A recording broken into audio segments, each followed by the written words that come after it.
आज मैं लेके आया हूँ Russia and Europe war update. यहाँ पर अभी देखने को मिल रहा है इस टाइम यूरोप का रशिया से पूरा का पूरा खेल खराब होता हुआ नजर आ रहा है और दोनों के बीच जंग की शुरुआत होती हुई नजर आ रही है। और पता नहीं अब क्या होगा, क्योंकि इधर ईरान से भी झगड़े की शुरुआत है और रूस से तो चली रही है। और इस टाइम ब्रिटेन और काफ़ी सारे यूरोप के देशों ने कहा है कि हम जो है रशिया के ऑयल टैंकर को सीज करेंगे, हम अपने युद्धपोत और एयरक्राफ्ट कैरियर वगैरह जितने भी होते हैं समुद्र के अंदर, जितनी भी ड्रिल करने वाली चीज़ें होती हैं वो उतारेंगे और रशिया के सारे ऑयल टैंकरों को हम जब्त करेंगे और उसको तेल जो है हम एक्सपोर्ट नहीं करने देंगे।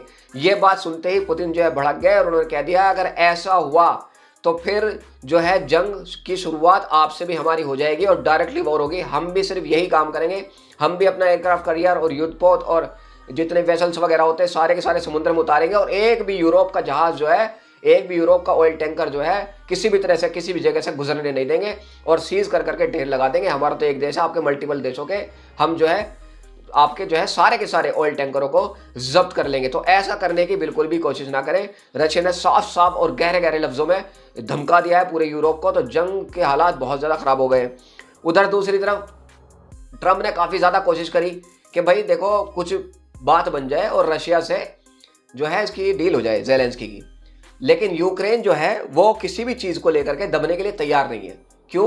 क्योंकि ट्रंप ये चाहते थे कि थोड़ी बहुत ज़मीन जो है वो छोड़ दे रशिया को जो है ज़ेलेंस्की, लेकिन ज़ेलेंस्की किसी भी चीज़ पर थोड़ा सा भी नहीं माना और उसने हर चीज़ को नकार दिया और कह दिया कि हम 1 इंच ज़मीन भी रशिया को नहीं देंगे। अगर फैसला करना है तो रशिया अपनी सरहद में जाए, हम अपनी सरहद में रहेंगे और यही हमारी जंग जो है वो ख़त्म हो जाएगी। इसलिए जो है रशिया और यूक्रेन का ट्रंप जो है फैसला नहीं करवा पाए। उसको लेकर के जो बात है आपने देखा होगा, काफ़ी सारी न्यूज़ भी आई थी कि जो है बात नहीं बन पा रही है, ट्रंप किलस गए हैं और हथियार नहीं दे रहे हैं। लेकिन यार ये कुत्ते की दुम है एक तरीके से देखा जाए। ये नहीं मानते, क्योंकि ये इसलिए नहीं मानते फिर भी हथियार देते हैं, क्योंकि अगर नहीं देंगे तो ज़ेलेंस्की को पता है इनके बेड़ा गर्क हो जाएगा। इन्होंने जितना पैसा दिया हथियार दिया उस पर रशिया कब्जा कर लेगा, इनका जो थोड़ी बहुत पूंजी पट्टी लगी है वो भी बेड़ा गर्क हो जाएगी। तो इसलिए मजबूर है, उसको पता है यूक्रेन को ये हथियार देंगे, मरते टाइम गिरते टाइम हर तरीके से इनको हथियार देना ही पड़ेगा। इसलिए ही सिर्फ और सिर्फ ज़ेलेंस्की जो है वो दब नहीं रहे हैं किसी भी तरीके से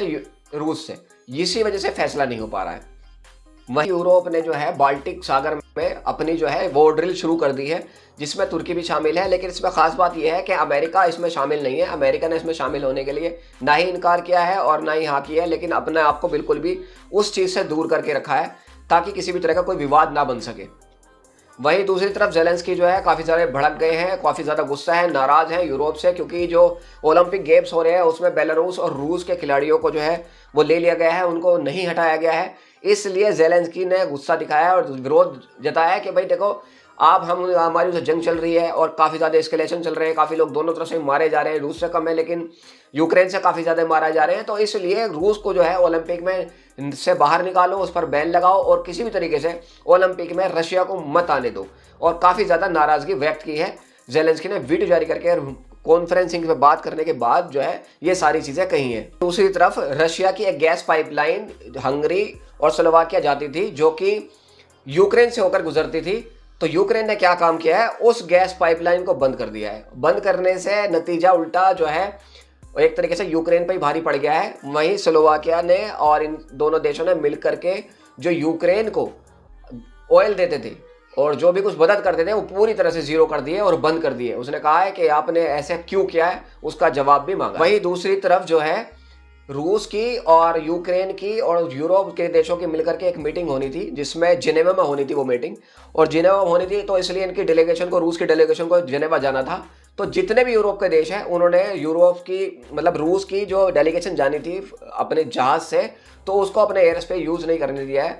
तो काफ़ी देखो आप मैप में देखो, काफ़ी लंबा जो है सफ़र तय किया है एक तरीके से रूस की डेलीगेशन ने और उनका एयर स्पेस को यूज़ नहीं किया है और काफ़ी लंबा सफ़र तय करने के बाद जिनेवा पहुंचे और जहां पर इनकी मीटिंग जो है हुई है। वहीं दूसरी तरफ रशिया के बेलग्रोड पर यूक्रेन ने काफ़ी ज़्यादा खतरनाक हमले किए, काफ़ी ज़्यादा नुकसान पहुँचाया है यूक्रेन ने और काफ़ी ज़्यादा भारी पड़ता हुआ नज़र आ रहा है यूक्रेन। काफ़ी टाइम से जंग चल रही आ रही है यूक्रेन की, रशिया की, लेकिन यूक्रेन किसी भी तरीके से हटने और दबने को तैयार नहीं। हालांकि काफ़ी ज़्यादा ज़मीन जो है हार चुका है यूक्रेन, लेकिन फिर भी जो है एयर डिफेंस सिस्टम फेल हो रहे हैं रशिया के। उनके ड्रोन जो है वो बेलग्रोड में लग जा रहे हैं, मॉस्को तक में जो है हमले हो रहे हैं। आपने देखा होगा पीछे काफ़ी सारी न्यूज़ भी आई हैं और काफ़ी अंदर तक भी हमले किया है, बॉम्बर तक उड़ा दिए हैं रशिया के।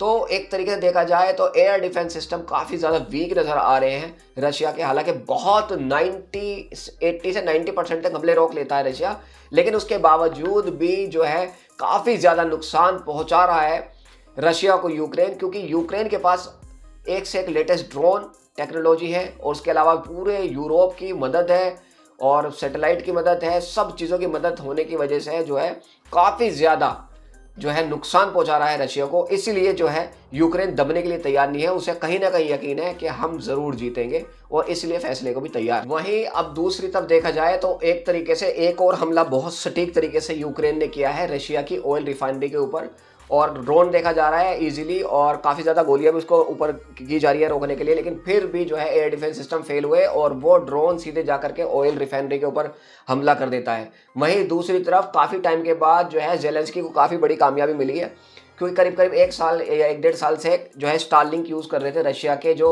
सैनिक थे, और वो काफ़ी अंदर तक घुसे हुए थे और काफ़ी अच्छे इंटरनेट प्रोवाइड हो रहा था उनको इस वजह से। तो जब जेलेंस्की ने नाराज़गी व्यक्त की तो जो एलन मस्क है उन्होंने कहा है कि भाई देखो हमारा जो स्टारलिंक है हम बंद करने जा रहे हैं, और उसको बंद कर दिया। बंद करने के बाद जो है रशिया के सैनिकों को काफ़ी ज़्यादा दिक्कतों का सामना करना पड़ रहा है, और उस दिक्कतों का सामना करने की वजह से उनको कनेक्टिविटी की काफ़ी ज़्यादा दिक्कत हो गई, और उसकी वजह से जो है यूक्रेन ने काफ़ी ज़्यादा हमले करने के बाद जो अपनी आधी ज़मीन थी जो कब्जा रखी थी रशिया के सैनिकों ने वो उससे वापस ले ली है। तो काफ़ी ज़्यादा बेनिफिट हुआ है स्टारलिंक के सैटेलाइट के बंद करने से जो यूज़ कर रहे थे रशिया के सैनिक। वहीं दूसरी तरफ रशिया ने शाहिद 136 की जो कॉपी की है ईरान के ड्रोन की, तो सेम एक गैरन नाम से एक ड्रोन बनाया है, और ड्रोन इतना एडवांस बनाया है तो जब वो उड़ रहा है तो उसके अंदर से भी एक छोटे छोटे ड्रोन निकल के जा रहे हैं। तो इस तरीके का हथियार भी इस टाइम रशिया जो है यूज़ कर रहा है और काफ़ी अच्छी टेक्नोलॉजी के साथ यूज़ कर रहा है, और जंग में ड्रोन का जो रोल है वो बहुत ज़्यादा आगे बढ़ चुका है।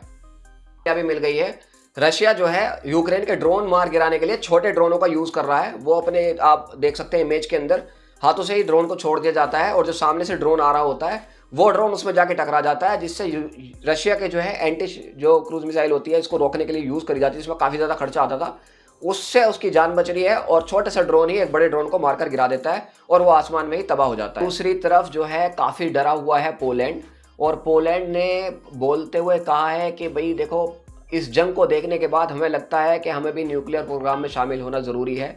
तो इस टाइम जो है पोलैंड भी चाहता है कि उसके पास भी न्यूक्लियर हथियार हो, और उसने कहा है कि हम न्यूक्लियर प्रोग्राम में शामिल होने के लिए जो है तैयार हैं और शामिल हो सकते हैं। वहीं दूसरी तरफ जेलेंस्की ने एक पोस्टकास्ट में कहा है कि जितने भी रशिया के लोग यूरोप में बसे हुए हैं उन्हें यूरोप छोड़ के चला जाना चाहिए, क्योंकि जब उनको जो है डेमोक्रेसी पसंद नहीं है तो वो डेमोक्रेसी में रह करके करके आ रहे हैं, उन्हें फ़ौरन जो है यूरोप छोड़ करके अपने रशिया जो है आ जाना चाहिए। वहीं दूसरी तरफ जो है यूक्रेन की भी हालत काफ़ी ज़्यादा पतली नज़र आ रही है। यूक्रेन जो है जगह जगह से अपने नागरिकों को उठा रहा है और ज़बरदस्ती जो है फ़ौज में भर्ती करा रहा है ताकि रशिया के खिलाफ लड़ा जा सके। तो काफ़ी ज़्यादा दिक्कत का सामना जो है यूक्रेन कर रहा है, और काफ़ी ज़्यादा फ़ौज भी मर चुकी है यूक्रेन की काफ़ी ज़्यादा पतली हालत होने की वजह से यूक्रेन जो है अपने नागरिकों को ज़बरदस्ती जगह जगह से उठा करके ज़बरदस्ती जो है रशिया के खिलाफ भेज रहा है जंग में, और काफ़ी ज़्यादा नाराज़ हैं उससे यूक्रेन के लोग, क्योंकि हर कंट्री के लोग चाहते हैं कि जंग जो है रुक जाए। और कहीं ना कहीं मेरा इरादा ये कहता है कि जो जेलेंस्की है वो जमे रहने के लिए अपनी सत्ता पे ये खामखा की जंग को बढ़ावा दे रहे हैं, और इससे इनको कुछ भी फ़ायदा नहीं होने वाला है, क्योंकि रशिया इससे कभी भी हारने वाला नहीं है, इनको नुकसान ही झेलना पड़ेगा। वहीं दूसरी तरफ वीडियो जारी करके दिखाया है यूक्रेन के F-16 ने जो रशिया का शाहिद 136 है जो आपका ईरान से लिया गया है उसको मार गिराने का काम कर रहा है। वहीं दूसरी तरफ एक इंटरव्यू में खुलासा ये हुआ है कि जो अमेरिका के और यूरोप के कुछ जो है फाइटर प्लेन चलाते थे, F-16 चलाते थे, वो रिटायर्ड ऑफिसर गए हैं यूक्रेन के अंदर, और वो जो है F-16 को चलाने उड़ाने की ट्रेनिंग भी दे रहे हैं, और वो बाकायदा हमला भी कर रहे हैं और लड़ भी रहे हैं यूक्रेन की तरफ से रशिया के खिलाफ। ये भी काफ़ी बड़ा खुलासा हुआ है न्यूज़ के अंदर। वहीं दूसरी तरफ यूरोपीय यूनियन ने जो है एक बहुत बड़ा ऐलान किया है, उन्होंने जेलेंस्की की मदद के लिए, यूक्रेन की मदद के लिए 35 बिलियन यूरोज़ का मदद का पैकेज का ऐलान कर दिया है। वहीं दूसरी तरफ जेलेंस्की ने जो है जर्मनी के साथ एक डील कर ली है, जो जर्मनी में एक फैक्ट्री लगाई है, ड्रोन फैक्ट्री, और वो ड्रोन फैक्ट्री जो है ड्रोन बनाएगी और रशिया के खिलाफ वो यूज़ होंगे। वो दोनों मिलकर के जो है ड्रोन बनाएंगे और इस जंग में जो है काफ़ी ज़्यादा नुकसान होगा उससे रशिया को, और एक से एक लेटेस्ट जो है ड्रोन टेक्नोलॉजी आपस में शेयर करेंगे। वहीं दूसरी तरफ MI6 के एक एजेंट ने, मतलब एक अधिकारी ने ये दावा किया है कि अगर रशिया के पीछे जो है शी जिनपिंग का हाथ ना होता, शी जिनपिंग का सहारा ना होता, तो रशिया अब तक हार चुका होता। वहीं एक और यह खुलासा हुआ है कि अब तक जनवरी के महीने 35 से 30 हज़ार सैनिकों को इस टाइम जो है यूक्रेन की फौज ने मार गिराया है, और फरवरी में भी यही हाल है। काफ़ी ज़्यादा यूक्रेन जो है रूस के सैनिक जो है काफ़ी ज़्यादा मारे जा रहे हैं कंपेयर टू यूक्रेन के मुकाबले। यूक्रेन के बहुत कम मारे जा रहे हैं यूक्रेन के भी, लेकिन जो है ज़्यादातर जो है वो रशिया को ज़्यादा नुकसान हो रहा है, क्योंकि रशिया उसकी सरहद में घुसा हुआ है, तो नुकसान तो ऑब्वियसली होगा ही। वहीं दूसरी तरफ जो है काफ़ी ज़्यादा बेनिफिट मिलने वाला है इस टाइम रशिया की फौज को, क्योंकि रशिया ने जो है अपने latest fighter jet Su-57 5th generation का जो फाइटर जेट है, जो अभी लेटेस्ट है रशिया के अंदर, वो अपनी फौज को सौंप दिए हैं और उससे ऑपरेशन जो है शुरू हो गया है। वहीं फ्रांस ने दूसरी तरफ जो है जेलेंस्की को, यूक्रेन को मिराज फाइटर जेट जो है सौंप दिए हैं। हालांकि बात चल रही है डील की कि फैसला हो जाए, लेकिन फिर भी फैसला होने का कोई नाम नहीं ले रहा है, और जो है मिराज फाइटर जेट जो है फ्रांस ने सौंप दिए हैं। उधर दूसरी तरफ जो है समुद्री तट पर शायद 136 का जो है ड्रोन मिला है समंदर के अंदर, तुर्की के समंदर के अंदर मिला है, जो कि पड़ा हुआ आप इमेज में देख सकते हैं। इस टाइम तुर्की में भी काफ़ी ज़्यादा हड़कंप मचा हुआ है। शायद 136 कैसे आया समुद्र के अंदर आके गिरा है या फिर बह के आया, क्या हुआ है नहीं पता है अभी तक। वहीं दूसरी तरफ यूक्रेन भी सेम रूस के स्टाइल में जो है रशिया के ड्रोन को अपने ड्रोन से मारकर गिरा रहा है, मतलब आपस में एक दूसरे को टकरा कर गिरा रहे हैं। ड्रोन में अंधाधुंध फाइट हो रही है, इतना तो लड़ाई मिसाइल और रॉकेट लॉन्चर इन सब की भी नहीं हो रही है जितनी ड्रोन की आपस में हो रही है, क्योंकि ड्रोन इस टाइम बहुत ज़्यादा खतरनाक हो चुका है किसी भी चीज़ को तबाह करने के लिए। एक छोटा हथियार है और काफ़ी इजीली ऑपरेट हो जाता है और सटीक निशाना लगाता है और काफ़ी बड़े बड़े हथियारों को तबाह कर देता है, और अगर जासूसी भी करनी होती है तो भी इजीली हो जाती है। तो सेम यूक्रेन भी इसी अंदाज में रशिया के ड्रोन को गिरा रहा है। तो रशिया और यूक्रेन के वॉर अपडेट में इतना ही, मिलते हैं नेक्स्ट वीडियो में। Thank you so much, tata and bye bye. आप देख रहे थे नौशाद न्यूज़ नेटवर्क। हमारे चैनल को सब्सक्राइब कीजिए, लाइक कीजिए और शेयर करना ना भूलें।